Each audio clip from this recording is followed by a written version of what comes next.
You were called mature for your age, responsible, wise, the child who understood things too early, the one adults leaned on when life felt heavy, and at the time, it sounded like praise.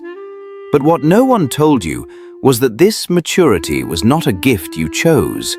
It was a survival strategy you built in a world where being small did not feel safe. Because the core paradox of the too mature child is this: what once protected you is now what quietly exhausts you, fractures your identity, and steals your capacity for rest. You learned to read rooms before reading yourself, to manage emotions before expressing them, to become useful instead of being held.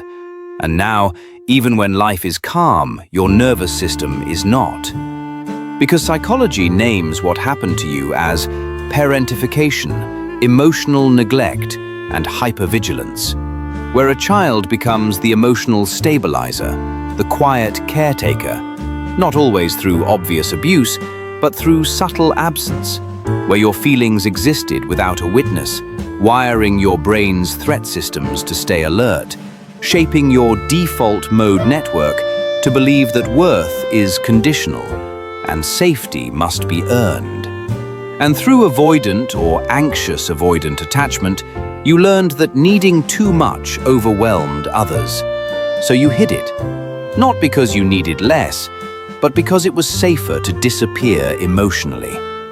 The emotional cost of this adaptation is an invisible grief, the grief of a self that never got to arrive, where you traded play for predictability, authenticity for stability, desire for duty, carrying not only your own pain, but the unlived lives of others, as Jung described, learning that being easy was safer than being real, and that love was something you maintained rather than rested inside.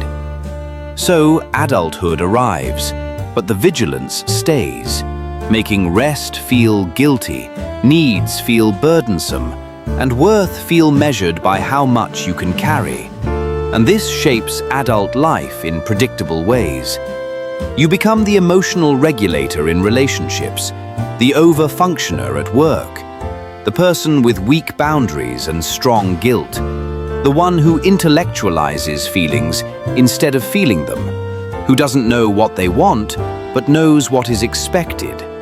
Not because you are broken, but because these were intelligent coping mechanisms built by a nervous system that learned early that someone had to hold it together. Healing, then, is not about becoming less responsible, but more alive.